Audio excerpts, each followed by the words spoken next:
We start the trip on a morning drive in the truck bed. We drive around the bottom of the valleys before heading up to see what else we can spot.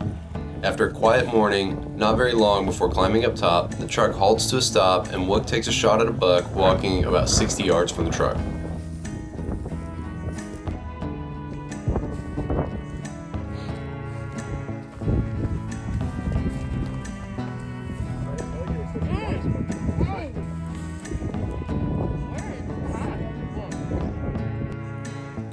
No, that's fine.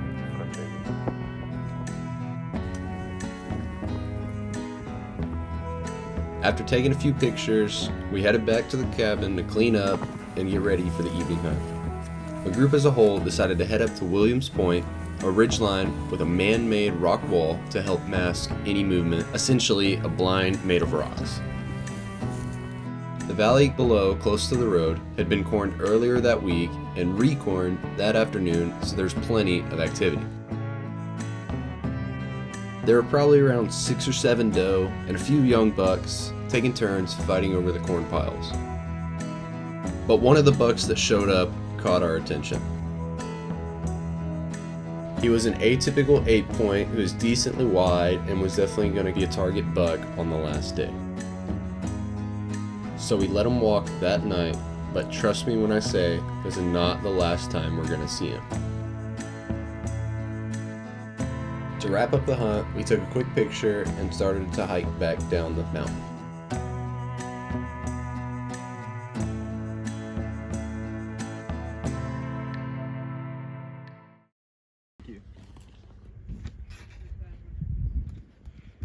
This is 75 yards. Spike. Meanwhile, we're not hunting.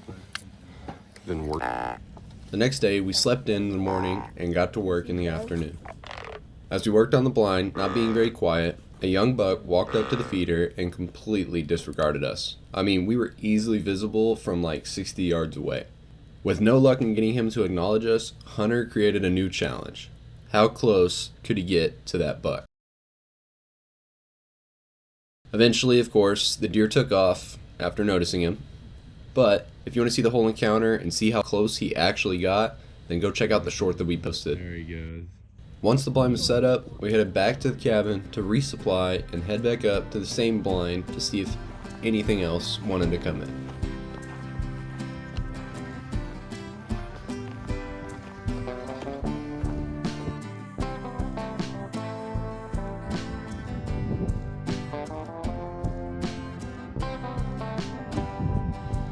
It was a quiet night.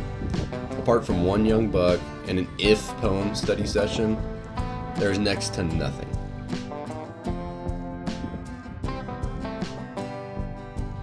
Meanwhile, the Williams were on a ridge where they had spotted themselves a nice sized audit.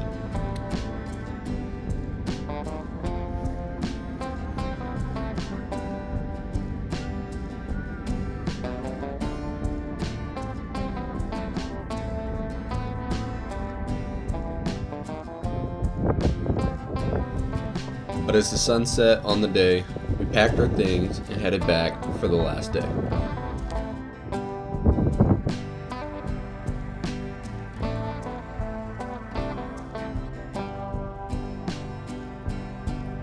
As a whole, we slept in and spent the afternoon playing soccer and relaxing. Then, not wanting to waste the entire day, the high rack was loaded into the back of the truck and we started to drive through the bottom of the valleys.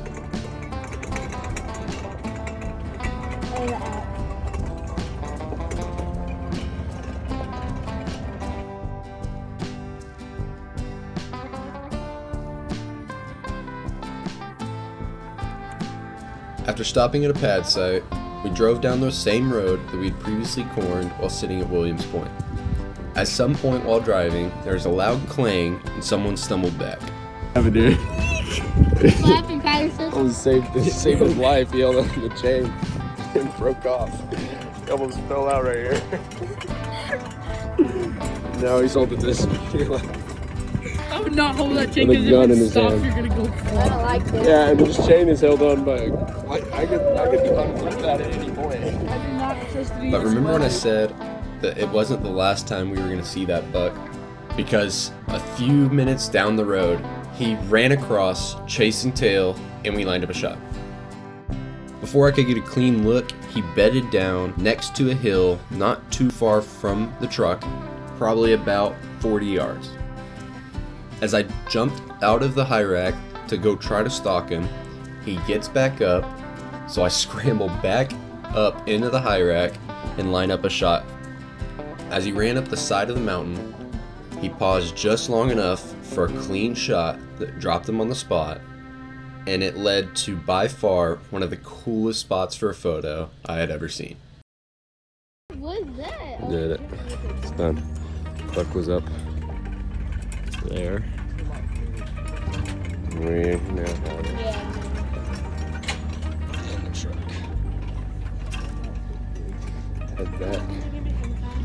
No, we're in the NPC. We hiked back down with some dead weight and cleaned up to head back home after a highly successful trip. I really hope you enjoyed this video. Make sure to like and subscribe, please, and we'll see you next time. Get outdoors and get it done.